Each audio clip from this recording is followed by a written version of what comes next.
You're listening to the Options Insider Radio Network, the home of the Options Podcast. For more quality options programs, visit theoptionsinsider.com or search for Options Insider Radio Network in your podcast provider of choice. Listeners can also access all of our programming through our mobile app available in the iTunes and Google Play stores. Select programs are also available via live stream at mixlr.com/options-insider. That's mixlr.com/options-insider. Don't forget to follow along with your favorite programs and submit your own questions for the hosts at twitter.com/options, stocktwits.com/options, facebook.com/theoptionsinsider, or via questions at theoptionsinsider.com.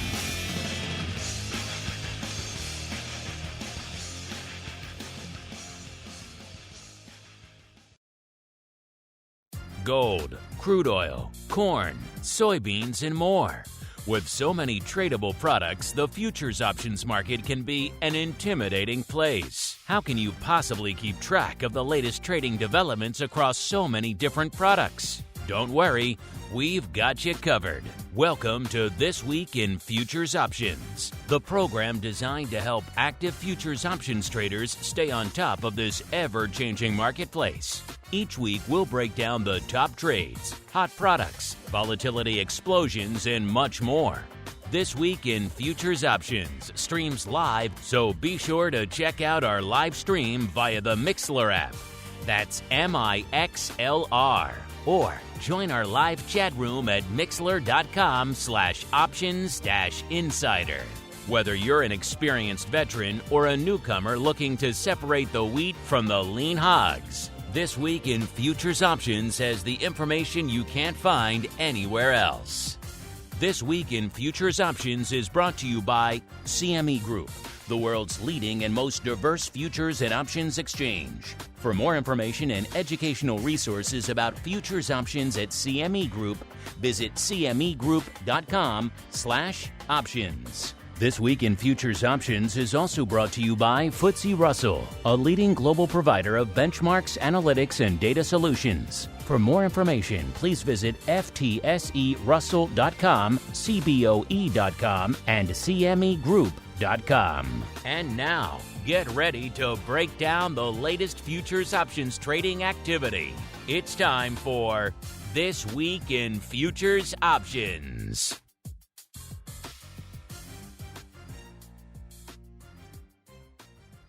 All right, everybody. That music means it is Thursday. It is 1:30 p.m. Central. It is 2:30 p.m. Eastern. Do you know what's going on in the world of futures options? Well, let's find out together. My name is Mark Longo from theoptionsinsider.com, as well as, of course, from the ever scintillating, at least we think so, Options Insider Radio Network. Remember, there are a legion, a plethora of ways for you guys to get access to this content, of course, on demand, pretty much on every podcast platform you could think of. More of them are hitting us up all the time, trying to get our stuff listed on their platform. So if for some reason there is an obscure platform you use that somehow it's not on, let them know. They'll hit us up, and we'll get the ball rolling there. Of course, if you want to engage more actively throughout the week, want to get the live shows and ask questions in the live chat, then, of course, theoptionsinsider.com/plus is the place to go. If you want to go above and beyond and get all the exclusive content, including the great pro Q&As, we do have a good one coming up for you folks next week. The creator of the legendary Markets Wizards series, the series that lured me to the dark side of options trading, Mr. Jack Traeger, will be here, present and accounted for in the hot seat to answer whatever questions you got to throw at him. He's got them. Of course, he's also running Fund Seeder these days, so he's backing a lot of smaller traders as well. So a lot of interesting things going on with him. Don't want to miss that one. If you're not part of the secret club yet, head on over to theoptionsinsider.com/pro. Kick the tires and light the fires. You're going to want to do it before next Tuesday. Trust me. And of course, wherever you get this live after the fact, hit us up. Questions, comments, insights, pearls of wisdom. We do love to hear from all of you folks out there. Let's see who we're hearing from on the show today. I am pleased to be joined once again by the once and future Dr. Vix himself, Mr. Russell Rhoads. These days, holding down the educational seat at the Kelley School of Business and also moonlighting over there at EQ Derivatives. Mr. Once and Future, Dr. Vix, welcome back to the show, sir. I am thrilled to be here. I'm a little disappointed that you're still on a little bit of a lockdown. I'm only 3 blocks away from you right now. Am I coming in loud and clear? Yeah, you sound great. Yes, unfortunately, Yay. The seats next to me have been empty for nigh on a year and a half now, sir. So the studio has been solely for me. It's fun. I've decorated it with all my favorite tchotchkes, so it looks really nice. But it's only for my own benefit right now. I wanted to be the first one back. That's what I was really excited about today. You wanted to break in the fresh news. I was told no by your very harsh producer. Yeah, there's no folks coming in yet. Not while we're still under lockdown. The building still has mask rules and everything. It's no fun for anybody. So we'll hold off on the in-person. So if you come in to check out the Options Insider Studios in-person, listeners, hold off on that for a little bit as we keep on rolling. We're not going to hold off with the show, though. It is time to kick it off with our movers and shakers report. It's time to find out what's rallying on the light side and falling to the dark side at CME Group this week. It's time for the Movers and Shakers Report. All right, everybody, let's get to it. See what's lighting up the tape this week to the upside, aka the light side, as well as to the dark side across the broad spectrum of products that are lighting it up over there at CME this week. Mr. Rhodes, as our guest, sir, I shall give you the choice this week. Where shall we begin our futures options adventure? To the light side or to the dark side? I'm very excited about the light side. It's not a lot there, but I'm very excited about what I think is going to be number one. You're right. There is not a lot there, but we shall get to it nonetheless. Listeners, there is so little going on to the light side this week. Looks like we can do 1, 2, 3, 4, 5. We could maybe squeeze out a top 8, maybe 10 if we really stretch it. Already stretching it, going out to number 5, because number 5 on our top 5 listeners is platinum, up 0.8%. That's all it takes to break onto our report this week, listeners, because there's so little upside. It's mostly red going up on the screen out there this week, listeners. But in terms of action, we got number 4 here, the good old Eurodollars, up 4.17%. By the way, if you're wondering for platinum, if we're going to get into on the show today, probably not. It does about 143 contracts on the tape as of a few minutes ago out there. So not a lot of action out there in good old platinum. Eurodollars obviously does some paper. Number 3, we've got the Nikkei, the yen flavor, not the USD flavor, and that's up 5.75%. This has been kind of a somewhat frequent offender on our movers and shakers. And again, before you get all hot and bothered, want to talk some yen-denominated Nikkei on the show. Yeah, no options going up on that one either. So not going to hang our hat out there.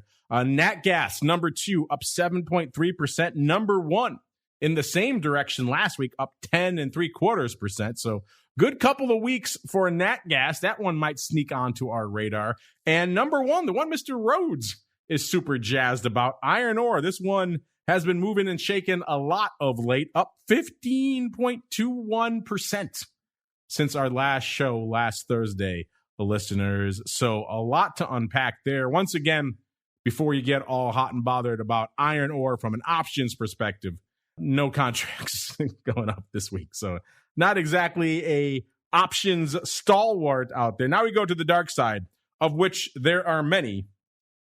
And let's see what we've got going here. Number 5 to the dark side, off 3.64%, is soybean oil. It was also in the exact same spot last week, also number 5, and it was off 3.91%. So a rough couple of weeks here for soybean oil. In fact, got a few ags here in the in the dark side this week. Number 4 is corn, off 3.68%. It was number 2 in the same direction last week, off 6.65%. So add those two together, you're looking at over 10% in the last 2 weeks. So rough couple of weeks for corn there as well. Number 3, also in the lumber I just gave it away. Also in the ags category, but unfortunately not a big option stalwart, is lumber.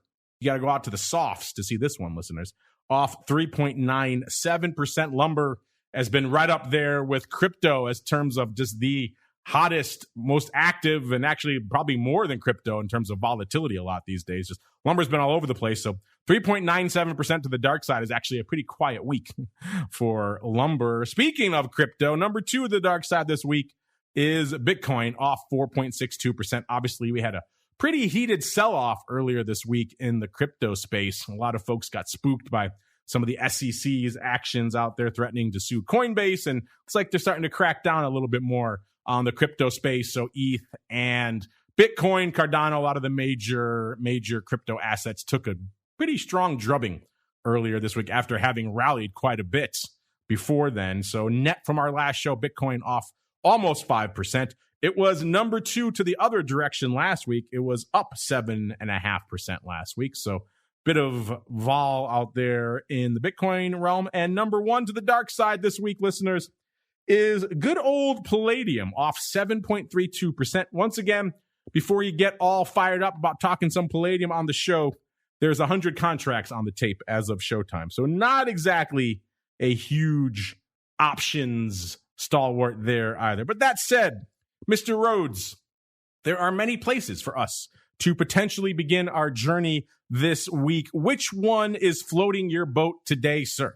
You want to start with the metals. The metals were not really, but some of the secondary metals were on the list. That is true. Okay, we can start our journey, if you wish, to the land of the metals. Werewolves beware. It's time to explore the options activity in silver, gold, and other shiny things. It's time to talk metals. All right, everybody. Welcome to the metals. You guys know where to get your hands on these sweet, sweet TWIFO reports. And again, they're active all week long, not just during showtime. So if you want to check out Platinum, again, maybe 5 a.m. on Friday morning, hey, have at it. No one's going to judge you. CMEgroup.com/TWIFO, TWIFO, or /TWIO, TWIO. The 2 places to go to get these reports. Once you're there, I should say, head on over to that drop-down top left corner. You'll see the different product categories. Go all the way down to metals on the bottom of the list, and you'll see a bunch of different categories: precious, base, ferrous, and other. And we have a whole bunch of them lighting it up this week. Platinum, obviously in the precious category, number 5. To the light side, again, not a lot of options paper on there. On the ferrous front, we got iron ore blowing the doors off. No real options paper there. We got palladium blowing the doors off to the dark side, off 7.32%. And again, only 100 contracts. So we got a lot of different metals lighting it up. Maybe if we add them all together, Mr. Rhodes, we can get some sort of option story. But which of these, or maybe all of them, are coming across your radar this week, sir? Well, I saw a big, you got to love Twitter fights, especially when you're not involved in them.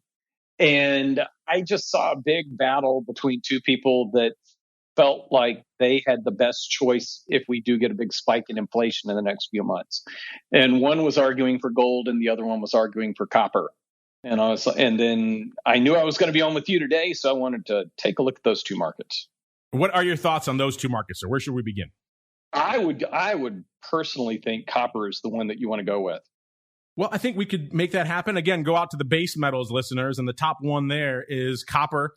Copper has been one of these tales where, the lion's share of what's going on out there has been linked inexorably to Chinese demand pretty much as long as we've been talking about copper in the modern era. It's been kind of a byword for what's going on out there in China. Coming into today's show, about 4.25 out there in China, about 4.25 out there in copper, actually 4.285 to be precise. This week off about 0.05 or about a little over 1%. Not a huge mover net on the week. Mr. Rose, what is lighting up your tape out there in the land of copper, sir? Well, I was just, it looked like, the way the skew is setting up that they're expecting that maybe we're expecting a rise over the next couple of months, but it looks more like the puts are expensive when you get out past December, which I just, and I wonder, what are people thinking about early 2022 with respect to the economy or China, which was one of the big arguments that was made. If we're not going to have China demand, doesn't matter what happens inflation wise, copper's not going to go up. But it just, I I like it when we look at the skew, and near dated and long dated skew tells two different stories. And that's what I saw when I was poking around on the TWIFO page before we got going. Well, I guess we could tell that story if you are so inclined. And you're right, it is kind of hard to divorce what remains in copper once you pull out the Chinese demand factor. That's been the key driver. So without that, it is an open question as to how high copper can go or indeed remain. Coming into showtime, like I said, it was at about a little north of 4.25, off slightly here on the week. Not a ton of paper, nearly 5,000 contracts. So it's not nothing. It's doing more than it used to out there in copper. It used to be, a few hundred contracts going up in copper land. Of that, about 5,000 contracts, 2/3 almost, about 65% went up in the DEES contract this week that has about 75 days to go. So we'll hang our hat out there. The vol, if you're wondering, listeners, and again, people these days are wringing their hands about equity vol is not enough of it. They want more. Copper vol coming in at almost a 26.91, up about 0.2 of a point. So up slightly, but still markedly higher than what you're going to find out there in the equity space outside of small caps, which we'll get to a little bit later in the show. Skew-wise, let's see here. Last week, the puts were about 3.9% rich, so a bit of a bid to the puts. This week, it's about the same, 3.6%. So not a huge change or dominant bid really to the puts. The calls last week were 3.7% cheap. This week, 3.4% cheap. So not a heck of a lot of evolution on the skew in either direction. Puts slightly bid, calls slightly offered. So we got a slight, mild equity type skew here, but really not a heck of a lot of anything really on this. In terms of where the action was, it was the 465 calls. What action there was in DEES were the lion's share, almost 1,000 going up this week. And again, when you have a total of about 5,000 contracts, that's a decent amount of paper. 300 today, 300 odd on Wednesday. Tuesday, we had 108. Remember, a truncated trading week this week, listeners, due to the Labor Day holiday here in the U.S. So looks like maybe a bit of a funky four-way, 465, 505, 440, and 490 calls, all traded pretty much exactly 300 each on Wednesday. So buying the 440s, who knows? This is a four-way, each 300 of these exactly 1-to-1. So maybe they just bought the strip. They wanted all the upside in DEES starting at the 440 strike. It's a weird one. Usually, if you're going to see some sort of spread, you might see a ratio there or something else like that. And then we saw the exact same paper going up again today. So maybe someone taking it off one day later. Weird stuff afoot here. Same strikes, 440, 465, 490, and 505 calls, trading at pretty much exactly 300 times each yesterday and today out there in copper. I don't know what is afoot on these. They were opening on Wednesday. No idea what's going up today. I have a hard time thinking they're going to take it off already. So probably doubling down on that. We'll maybe have to come back to that and see what was going up with that strip there in Copperland. Mr. Rhodes, you mentioned the skew being a little bit different, a little bit farther out. It's hard to go too far out in copper because you're talking 58 contracts when you get too far out. But let's go out to, let's say, dare we go that far, Mr. Rhodes? Let's go out to DEES of 2022, which did a whopping 1.3% of the paper this week. So take some of these skew numbers with a bit of a grain of salt. But the vol out there a little bit more, 27.5. So about 3 points or so higher, 3.25 points higher than what we're seeing out there in some of the nearer dated contracts. And of course, compared to the DEES, it's about a little less than 2 points, about 1.75 points or so higher. And in terms of where the skew is out there, this is what Russell was talking about, a little bit more pronounced here in terms of a bid to the puts. The puts last week were nearly 12% bid. This week, 9.2%. And the calls, 1.3% rich last week. This week, 1.6% rich. So a little bit of a slight bid to the calls, but a pretty demonstrable bid for the puts, even if it has come in a little bit. So, Mr. Rhodes, what do you make of this kind of more pronounced bid as you go a little bit farther out in copper, even though you got to take it with a grain of salt because it is, of course, a little bit lighter volume out there, sir? Yeah, it's just a matter of and I like that you picked the December 22 because that gives us a little bit of insight into what somebody may be thinking over the course of next year. If it would take economic slowing really to push copper lower, or maybe we just refuse to ever sell copper to China again, which I doubt that part's going to happen. But I find it I find it interesting when the headlines that you hear of mostly talk about potential inflation, but you take a look at something. Yeah, and I always consider copper to be the number one market to give you an idea as to what people are thinking with respect to higher prices or economic growth. And just seeing that the puts are bid a little bit more than the calls throughout most of next year makes me wonder if 3, 4, 5% GDP growth is really on the horizon. I'm not trying to show up and be a complete Debbie Downer here, but that's the story that I would read into. And again, it's like you said, it's very light volume, but those are the prices that people are putting their trades up at. So indeed, the story of copper, and again, if people are arguing that you're gonna have reduced Chinese demand, then that would be a big albatross around the neck of copper going forward. Speaking of going forward, Mr. Rhodes, where should we hang our hat next? Which complex draws your fancy, sir? Ags. Ags are part of the economy as well. Yes, ags are part of the economy. Well said, sir. As we get our hands dirty with the ags. It's time to get our hands dirty exploring the latest options, trades, and trends in corn, wheat, soybeans, and more. It's time to talk ags.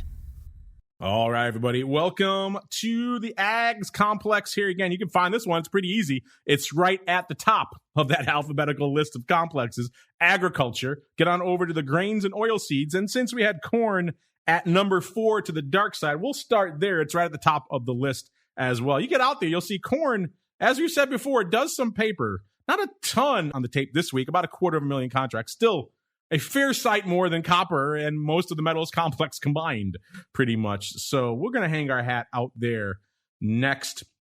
In terms of action out here this week, exactly half, 50%, 50.4% to be precise, went up in the DEES contract. That has about 78 days to go. So we're going to hang our hat out there. Corn coming into showtime at about a 5.11 3/4, off 12.25 points, or about 2.3% this week. Obviously off nearly 4% since our show last week. So ags have been kind of in this downtrend the last couple of weeks. Check out the great show we did a couple weeks ago with Virginia McGladrey there. She's an ag specialist, and we dove deep into all things ags. I know there are a lot of ag heads out there. You're always writing up into us saying, hey, more ags. And how come corn isn't on the show more, because it's such an active complex. So there you go. For all you folks out there writing said missives, this is for you. And in terms of action, like I said, 50% of the paper going up in DEES.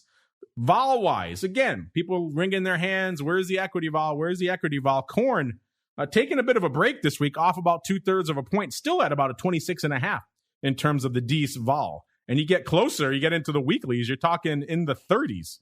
So a lot more vol to be found out here in the ags. Again, a different beast. I get it. So I wouldn't recommend corn for your first foray into futures options, which again is the question we get almost every week. Where should I start? Where should I start?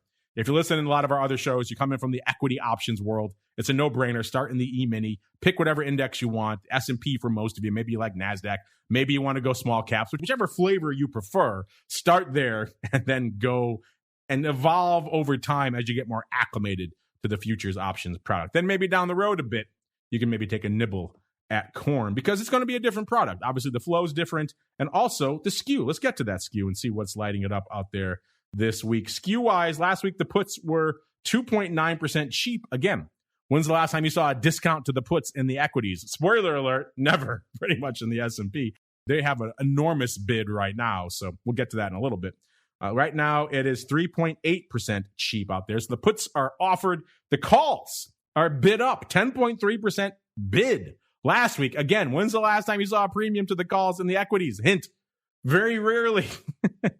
This week, 4.1% bid, so it's coming in quite a bit this week. But again, that's something to keep in mind as you're thinking about trying out these products. Certainly a lot of vol, certainly a lot of volume and liquidity to be found here, but it's going to perform a little bit differently. So bear that in mind as you're checking out the ags. And in terms of the number one trade out here this week in the corn options, like I said, we're at about a 5.11, almost a 5.12 in that front future. And it was the 560 calls lighting up the tape this week, doing 17,500 contracts. The big day was Tuesday. 12,000 going up on Tuesday, about almost 5,000 on Wednesday, and not even 1,000 hitting the tape today. A good chunk of that was opening on Tuesday, and a good chunk was closing on Wednesday. It looks like a little bit of back and forth paper on the 560s, which is an interesting strike given the fact that we are so far away from that in the actual underlying. And then let's see, number 2 out here, we've got the 580s for almost 12,000 contracts this week. So some pretty far out of the money calls lighting it up this week in Dees.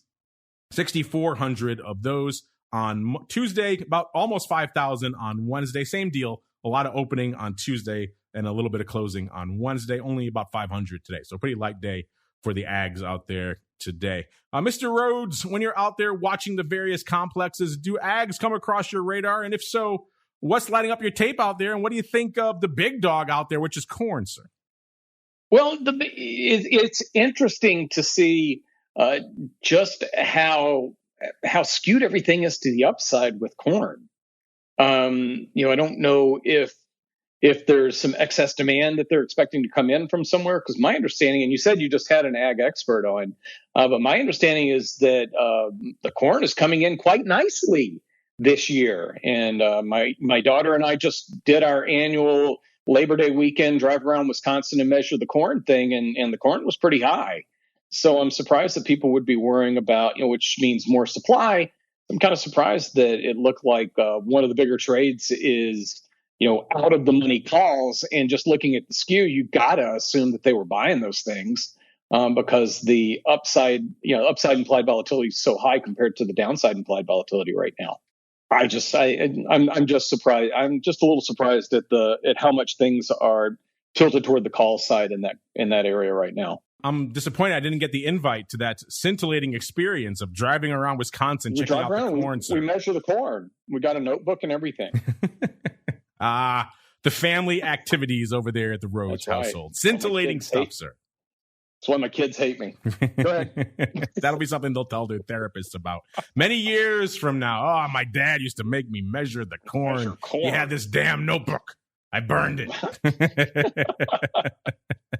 I'm never eating corn on the cob again. Never again. He ruined me for corn for all the rest of my days. Hopefully we didn't ruin you for our next complex listeners, because the once and future Dr. Vix is joining us today. So we got to hang our hats out there in the equities next. It's time to explore the volatility swings, skew changes, and hot options trades in your favorite indices. It's time to talk equities.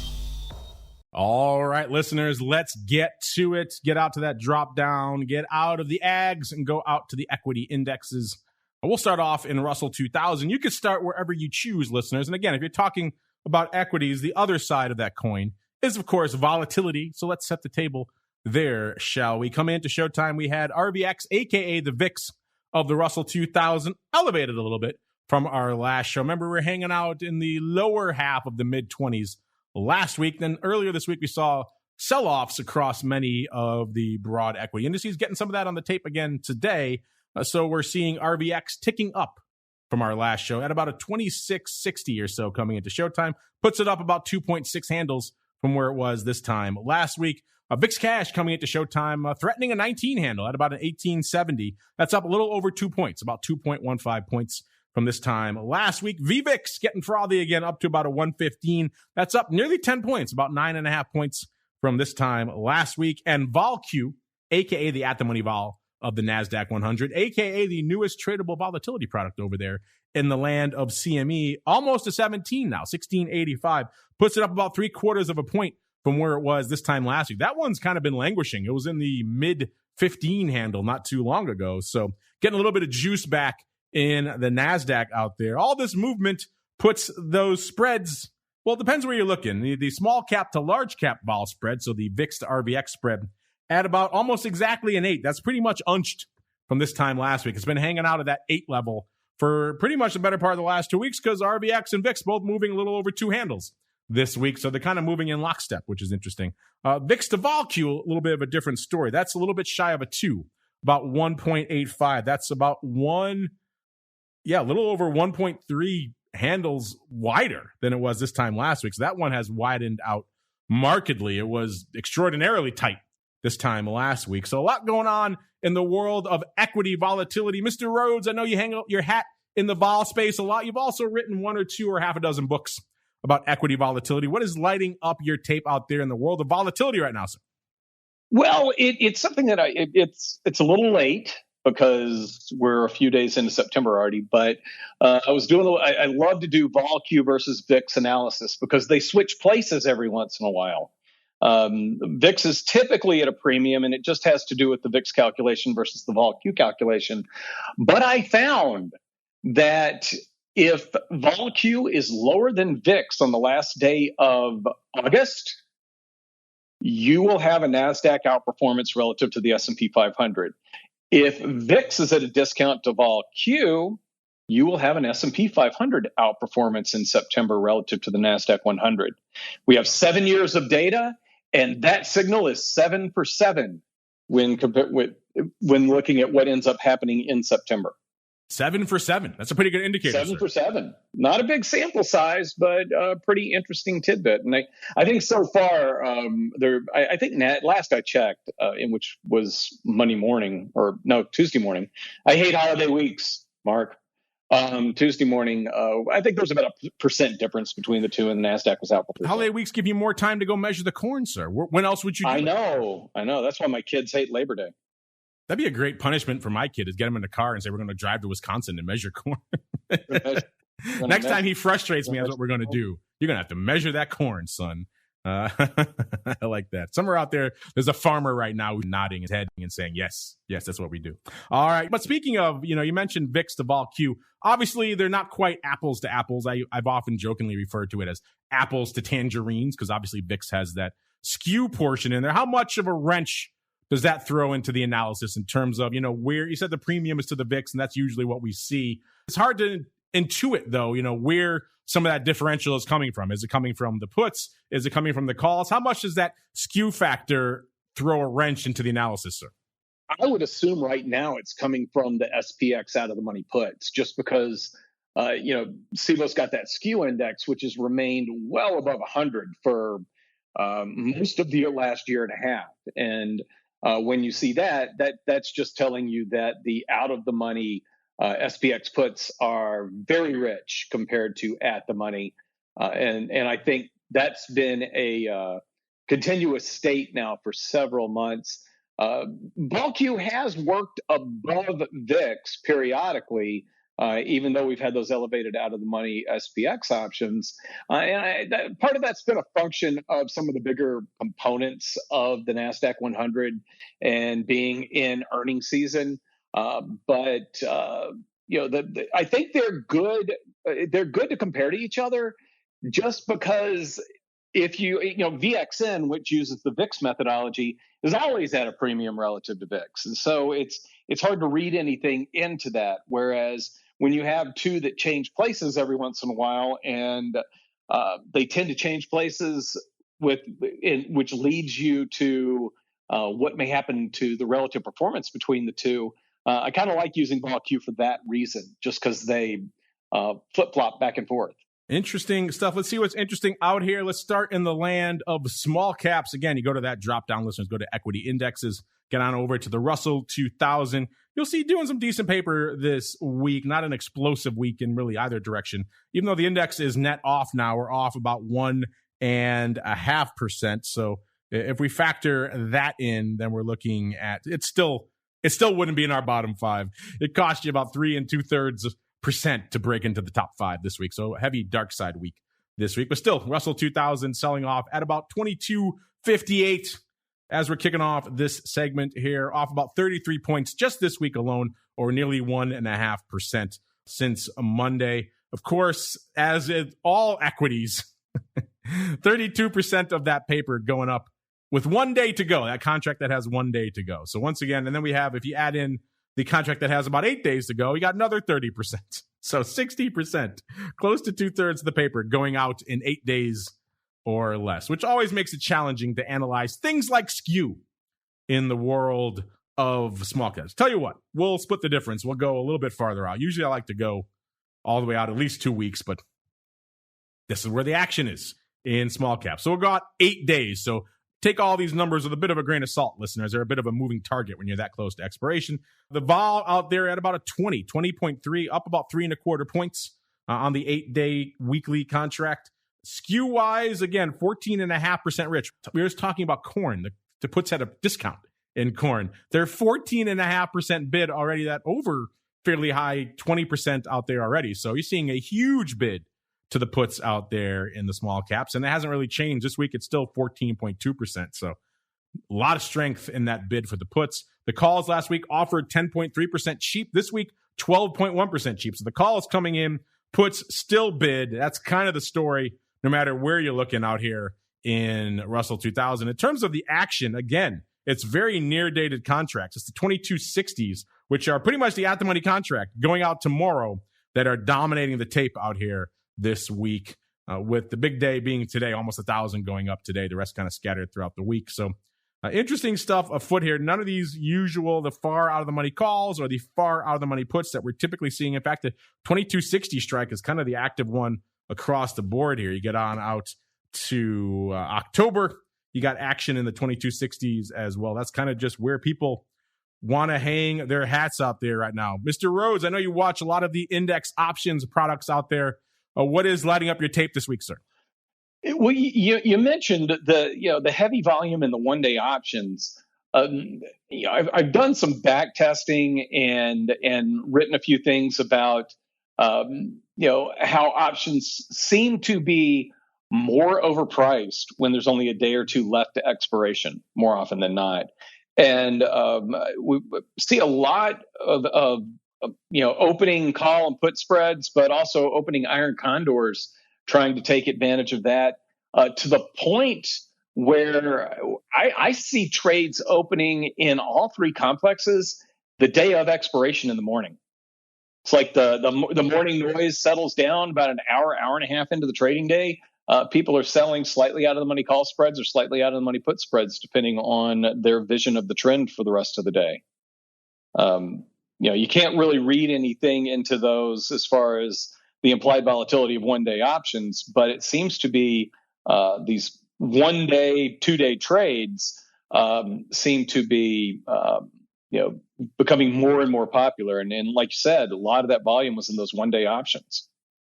That seems to be a feature of the futures options product as a whole. People are less reticent to open positions in the weeklies with a day or two to go. We've seen it across the board. I don't care where it is. Energy, equities, ags, whatever it is. In the equity option space, traditionally you see people blasting away on the open when the products are listed and they're shorting premium in a lot of these products. They let the option hopefully decay to not much and then buy it back, and they do it all again a week later. Sometimes they're buying these products too, but usually those trades are done in the early part of that options lifespan. Not a ton of opening going on outside of some weird aberrant meme stocks and things with a day or two to go. But you're right, we do see that far more frequently across the board in all the complexes, including equities out there in the futures option space. And that's something I've remarked upon many times over the course of doing this show. It does seem like just the end user for the futures options product, for whatever reason, not as reluctant to get in there and get their hands dirty and buy premium as well as sell premium with only a few days to go in a product. So interesting stuff. Again, it's something I've noticed as well. I don't know the answer as to why, but nonetheless, that is where we find ourselves out here. And the other thing that's really hot, Mr. Rhodes, and something CME has been really kind of draw more interest in, and it seems like it's working, are these micro products. They're blowing the doors off. They have the futures. The futures were the most active product launch in the history of CME. Now they have the options, and the options are doing pretty decent paper. Kind of a light week this week on the S&P micros. Only about 12,000 contracts, but still, that's nothing to sneeze at, even if it is a micro. But what are your thoughts on these, ongoing deluge of micros and the fact that people seem to be liking them, sir?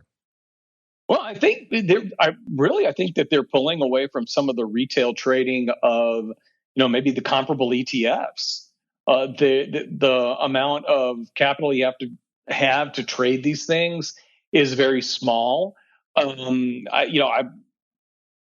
Since it's a few days old, I can just go ahead and say I used the NASDAQ micros and the S&P micros to trade what I just told you about with VOLQ versus VIX. But I did it in a small enough size that it makes me pay attention to it. But if the trade doesn't work because I'm just basing things on 7 data points, it's not gonna completely wipe me out. So I like the micros because I like to test things out with them. But I do think that there are plenty of traders out there that maybe used to sling around the SPY or the IWM or the QQQ ETF that have moved over to trading the micros. I'm looking at the S&P E-mini micros right now, and the setup is almost identical to what we just saw in the Russell 2000 small cap options. Those weren't the micros; those are the regular options, listeners. But still, 34, almost 35% of the flow this week going out in the contract expiring tomorrow, and you add in another 20% for the contract going out in about 8 days, and you're there pretty much at almost 60% of the flow going up in the contracts that are 8 days to go or less. So that's just kind of the name of the game in the equity landscape out there right now. In terms of where the action is on these S&P 500 micros, listeners, it's the 45.5 calls going out tomorrow that have, whopping 312. That's the most active. Again, about 12,000 contracts on the tape. So a little bit lighter this week, but still, that's nothing to sneeze at when we're looking at how these products are still pretty new to the CME complex here, and they're starting to attract some interest. And for all of you out there, again, who's asking us all the time, where should I start? Where should I start? You could do a lot worse than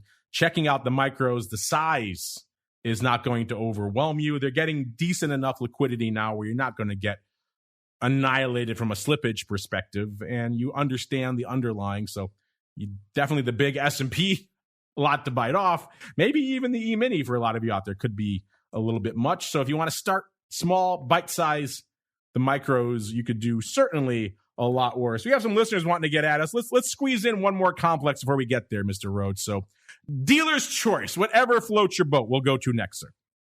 Oh, goodness gracious. I don't really want to take you to interest rates, and we did because that one always just bores everybody to tears. If you really want to do rates, I'll go there. I'll go there with you if you want. If you want to do rates. If you want to go there. All right, you can just blame Mr. Rhodes. He said rates, so here we go. The Fed, the yield curve, inflation fears. How are they impacting options activity and volatility in your favorite interest rate products? Let's find out as we explore the world of rates.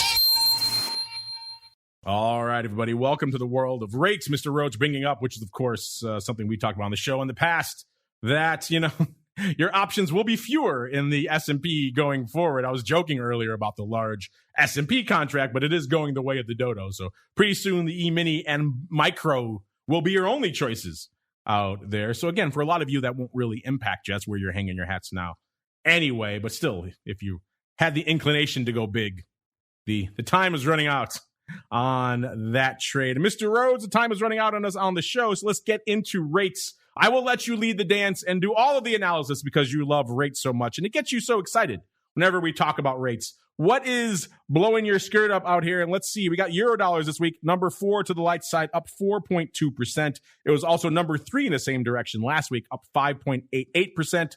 Your buddy, Mr. Powell, has been making some rumblings over there of late. What is lighting up your tape in the world of rates, sir? I just pulled up the Eurodollar page, and it makes absolutely no sense to me whatsoever. It just looks like the things are very much skewed to the call side. And the reason it doesn't make any sense to me is I initially am looking at the September contract, which has 4 days to go, and it's got it has unrealistic implied volatility numbers on the quick skew. So I guess I need to go out to October, November, December, and all of those seem to be bid to the call side as well. And the biggest trade, of course, is in something that won't tell us anything volatility wise. There's a 44, or the most active was 44,000 of the 99.875 calls, the September ones. And then the next closest is the 99.8125 October calls, and 2,250 of those have traded. So everything really appears concentrated in one contract here. This is where I will remind you, sir. This is what I always tell our listeners too. sometimes it behooves you to hit select all on that expirations list. Is that what I'm doing wrong up here? It's scary. Eurodollars might be the most intimidating product to do that, because once you hit select all, you'll be scrolling for days. But if you do that, you will see that beyond those near-dated contracts, which are active doing 40-odd thousand, you will get to the DEES 99 3/8 puts that did a whopping 72,152 on the tape this week, sir. So you got to go a little bit farther out to see the true meat. It's buried in the Eurodollar, sir.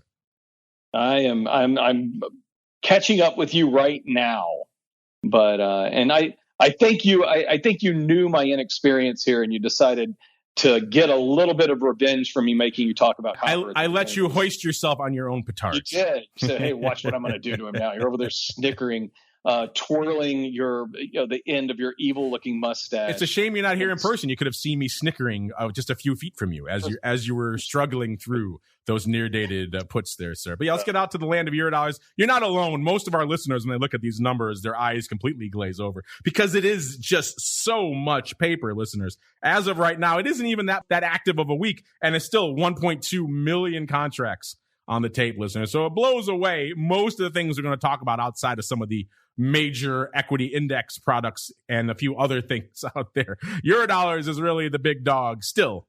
And again, you got to go all the way out to those contracts going away in 92 days out to DEES to see. By the way, we're at about a 99.56 in the future out there. So these 99 3/8 puts, slightly out of the money puts. The second time in 2 shows I've talked about 3/8. Going back out to the 8s and the teenies. It sounds so good. It rolls off the tongue so fluidly, back to the old days there. If you're wondering what the vol is out there, it is an impressive 32, which is pretty juicy for a rates product. You go a little bit farther out on the yield curve. You're talking about 6s and 3s. So 32 is a lot of juice for a rates denominated product. And in terms of skew, we've got puts last week, 12.4%.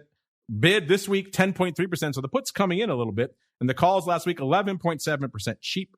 This week, 11.3%. So the calls kind of staying where they were last week, but the puts getting cheaper a little bit this week. A little bit less bid, I should say. And again, 99 3/8 puts were where the action was this week, doing the lion's share of the paper list to see if we see anything else. And again, there's so much paper to parse, listeners. It is literally like trying to spot the individual raindrops in the hurricane out here. But there's a lot to check out. If you were so inclined, you go on out to the interest rates, and then Eurodollars right at the top of the list. You can't miss it. Again, hit select all at your peril, listeners, because there's a lot of paper to parse. And there's also a lot of your questions to parse. Let's get to those now. A little bit of your futures options feedback. It's time for your questions, comments, and insights. It's time for Futures Options Feedback. Submit your questions at twitter.com/options, facebook.com/The Options Insider, stocktwits.com/Options Insider, or via questions at theoptionsinsider.com. You can also submit your feedback via our Options Insider Radio Network mobile app, available for iOS, Android, and Kindle Fire devices. You can even ask your questions live via our Mixlr chat room. So grab the Mixlr app or just search for Options Insider at Mixlr.com. That's MIXLR.com. All right, everybody, welcome to your feedback segment. Of course, you folks out there in the secret club get bumped to the top of the list, just like Mr. Nichols, who's listening live. He has a twofer for you, Russell. First off, he wants to know, is Russell Dr. Vix yet? So I suppose you can answer that, the progress of your epic treatise there. And then B, he also wants to know, what do you think of the CVOL product? So a bit of a twofer, perhaps a bit misleading calling CVOL a product. It's more of an index that is currently being disseminated rather than a tradable product. But I digress, sir. First off, what is the status of your Dr. Vixness? And B, what do you think of CVOL? I'm real close on the Dr. Vixness. I've got one more little data thing to put together and then run the numbers and write them up. So that's where I am with that right now. And then CVOL, the CME Group Volatility Index, I haven't spent a whole ton of time looking at it. It's I really haven't dug that much into the methodology behind it. I know that's a terrible answer. I haven't finished my work, and I don't really know much about what you asked me the question I might have to about. revoke your Dr. Vic status with answers like that, sir. I don't know. Yeah. Killing us here. Speaking of which, I know. I'm sorry. I just haven't really looked at it that closely. The thing with rates vol, I feel like rates vol moves in bursts. It's like we adjust and then we kind of mess around then we kind of trend around or flop around and do very little, and then we have another big move, and then and then we're just flopping around again. But I am going to get the historical CVOL data sets and do some fun data analysis with them, and then you can have me back on in the future. We shall do so, sir. Yeah, they're kind of limited right now, Nichols. I mean, you can get them across a wide variety of products, as Mr. Rhodes mentioned. Rates, you can also get FX, you can get AGs, you can get metals, pretty much all the complexes out there. They also have some interesting aggregated benchmark, so kind of all of the major products across all the complexes aggregated into one kind of commodities, as they call it, benchmark, which is kind of interesting and worthy of watching. We keep an eye on it. We don't talk about it as much on the show yet because it's not quite there yet. It's still only end of day, kind of close to close, once a day data. So it's not like you can really use it intraday for your trading, but it is interesting. We keep an eye on it. If we see big moves, we'll talk about it on the show. You guys can find it for yourselves. Just type CME and CVOL, CVOL. You will find it. You will see all the products. He's got me saying it now. You will see all the indices that they disseminate out there for CVOL. And there's quite a few of them. And you could decide for yourself how much utility they provide for you. Speaking of different products out there, we asked you guys last week, our question of the week. It was across a wide variety of products. Let's pay it off this week. We asked you quite simply which level you think we're going to hit first. A VIX of 13, a Bitcoin of 60,000, an S&P of 4750, or a gold of 2,000. And S&P of 4751 with about 42%. Bitcoin 60K at about 32%. VIX of 13, only about 17%. And then gold at about 9% out there. So no love for the gold out there. Speaking of Bitcoin 60K, our next question, Mr. Rhodes, comes from Mendoza. Mendoza wants to know, what are your thoughts on the recent crypto sell-off? Any action on the tape? Well, I will go pull up the cryptocurrencies while Mr. Rhodes, while you regale us. What were your thoughts on the recent crypto sell-off, sir? Well, I think it's kind of funny that crypto always seems to climb into a known, like, was it El Salvador that started using Bitcoin? And there was this assumption that, it kind of like the crypto market climbing in front of Elon Musk hosting on Saturday Night Live. Silly reason for them to rally, thinking he was going to do something that was going to make them go up more. Same thing with the most recent situation. Same thing when we first started offering the futures. There's this, I think, unrealistic belief among the true crypto believers that these milestones or new events are what's going to be a game changer for Bitcoin and the rest of crypto. And I think they get overhyped leading up to whatever those known knowns are. I guess I should call them known unknowns, or maybe known knowns as I know that we're going to rally up into what everybody thinks is bullish for crypto and then sell off afterwards, because that seems to be a recurring pattern. And I think that's what we experienced over the last week or so. Yeah, we had, of course, the El Salvador news, which people thought was bullish, and the SEC coming in and smacking them down, saying, not so fast. And that seems to be the spark, the catalyst that drove us to the dark side. Coming into Showtime, 46,635 is where we are out there. And Bitcoin off about 4,000 handles on the week, or about 8% since Monday is obviously the lion's share of that sell-off we saw. And Bitcoin coming this week. Vol-wise, again, everyone out there who picked Bitcoin in our most volatile poll from a few weeks ago, it's still at about an 80, given all this move out there. So it's not going to hold a candle to even like a VIX, which we talk about, which VVIX is still in the triple digits and hasn't really broken below it for the lion's share of the entire pandemic era. So when we put VIX versus Bitcoin, you know which one to pick on our next poll for the 50% of you that chose Bitcoin out there. And actually looks like a decently active week, all things considered. We didn't really get to have a crypto rundown on Monday, so we'll kind of cheat and do a mini one now here on the network here, listeners. And again, 240 contracts in the big CME options. It doesn't sound like much, but that's a lot for this product. In particular, it's a 5x contract. So you're talking some decent flow. And it seems like the most active contract out here with a whopping 30 lot, when again, you're only talking 240 contracts, so 30 is a lot, are the 80s, the October 80s, so the 80,000 calls. You might say to yourself, that's weird. They did 30 contracts. But then again, look, I pulled it up just now. It looks like it was a fly, an October fly, Mr. Rhodes, that went up 10 by 20 by 10 times. And it was the October 70,000, 80,000, 90,000 fly.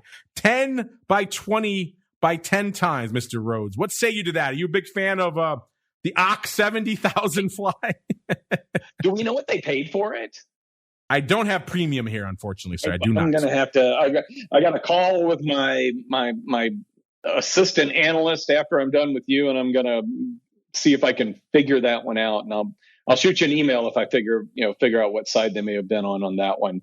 But I've never really thought that it was a worthwhile exercise to try to trade an out of the money butterfly in either direction. I guess I could say deep in the or however.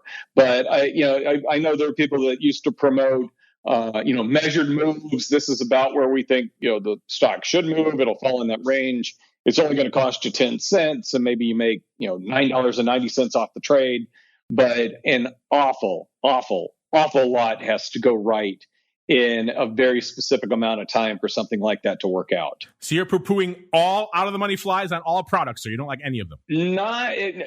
I'm poo-pooing all way out of the money flies like that. Okay, yeah, that's a different story. That's pretty far out of the money. With a stock that bounces off 60 over and over again, and has gone down to about 58 or so, and you're like, hey, I think I'll put on a butterfly, and if we get back up to 60 around expiration, I'll make some here. That makes sense. But something that even with something like Bitcoin, when it's in the 40s, expecting it, what did you say the midpoint in that was? It the 70s or the 80s? The 80s. Gee willikers. I mean, you've really got to, so I wish them luck. It's got to shoot to 80,000. Wishes them luck. Got to shoot to 80,000, then just sit there through October expiration. I'll tell you what, if it gets up there, I'll probably say in that trade works. I'm just going to tell you ahead of time, I will be dumping all of my crypto as well. Oh, well, there you go. There you go. Mr. Rhodes has told you his level, 80,000 this far and no farther to the upside in Bitcoin. All right, we got Kevin up here coming up against it, so we'll squeeze this one. This is the quick one. Kevin wants to know, any chances of getting the movers and shakers report included in the TWIFO reports? Thank you very much. Well, you're welcome very much for the show there, Kevin. Unfortunately, the answer to the first part of your question is no. They're kind of separate things. The TWIFO report is a report that was created for this show, as you might imagine, available for free for all you folks, cmegroup.com/TWIFO and /TWIO. The movers and shakers reports utilizes separate scanning functionality that the folks over there at Bantix and Nick and his team have created. So we utilize that ourselves in conjunction with the TWIFO report, and we use it to generate that movers and shakers, which we then put out, and then CME and others will put it out there for you as well. So you could see it free of charge for there. In terms of generating that for yourselves, that goes above and beyond the base level TWIFO functionality. So they're going to want you to pay for that. And that's understandable. They're building cool tools. If you want to use them, you should pay something for them. The TWIFO report, the base report, is free. If you want to go above and beyond that and use additional functionality, it's going to cost you something. But then again, if you're paying attention to these markets, you should be using those reports and those tools because they are kind of the only game in town out there. And they certainly will provide a heck of a lot more information than if you're just looking askance and trying to figure out what the heck is going on in corn or gold this week. This is a much easier way to go about it. All right, everybody. That music means we have come to the end of another epic journey through the world of futures options. We hit on some rates, some metals, some ag, some equities, even touched on some crypto. We went all across the spectrum of futures options products this week. Mr. Rhodes, before we go, if you're kicking up anything over there in the research department that may be interesting to our listeners, let them know, sir. What are you working on? Absolutely. Within by this time next week, there will be a new report that I put together talking about different ways to go about trading the mini RHOADS options that trade at CME Group. I got going. I couldn't stop myself. It ended up being like a 25-page white paper. So it's a free mini book on how to trade the micro Russell or the mini RHOADS options that trade at both CME Group and elsewhere. And then I did just finish up a paper on using volatility indexes to figure out the best option trade based on your outlook. So finally putting out some really good research there.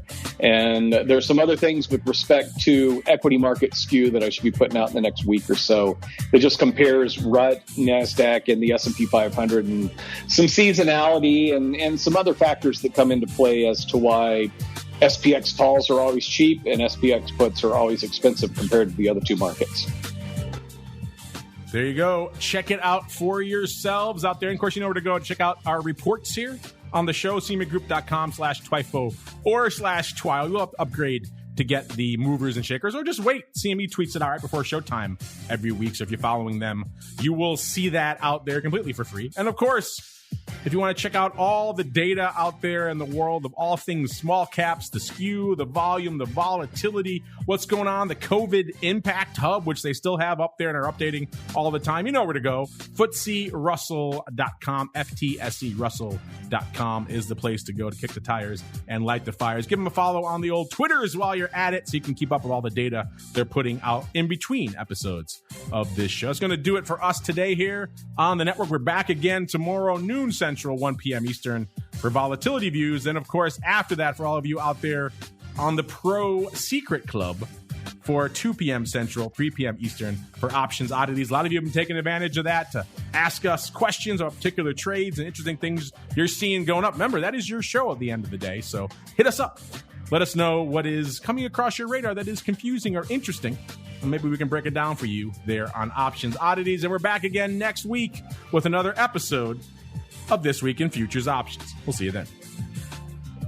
This Week in Futures Options is brought to you by CME Group, the world's leading and most diverse futures and options exchange. CME Group's markets help individuals and businesses around the world manage risks and seize opportunities. CME Group offers the deepest and most liquid options on futures across all asset classes, including interest rates, equity indexes, foreign exchange, energy, agriculture, and metals. For more information and educational resources about futures options at CME Group, visit cmegroup.com/options. This Week in Futures Options is also brought to you by FTSE Russell, a leading global provider of benchmarks, analytics, and data solutions. Investors in the U.S. and around the world are using FTSE Russell indexes to benchmark their investment performance and create investment funds, ETFs, structured products, and index-based derivatives. Many Options Insider Radio Network listeners will be familiar with the Russell 2000 Index. Russell 2000 futures and options are currently trading on the Chicago Board Options Exchange and CME Group. For more information, please visit FTSERussell.com, CBOE.com, and CMEGroup.com. This broadcast is intended for informational and educational purposes only and does not constitute trading advice or the solicitation of purchases or sale of any futures or options. The rulebook of the applicable exchange should be consulted as the authoritative source on all current contract specifications.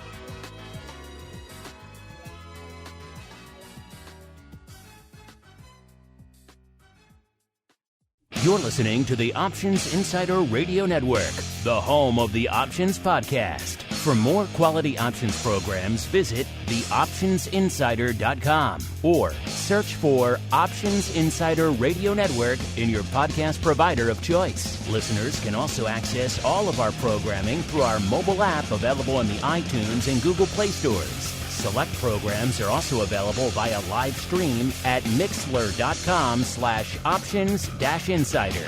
That's MIXLR.com/options-insider. Don't forget to follow along with your favorite programs and submit your own questions for the hosts at twitter.com/options, stocktwits.com/options, facebook.com/The Options Insider, or via questions at theoptionsinsider.com.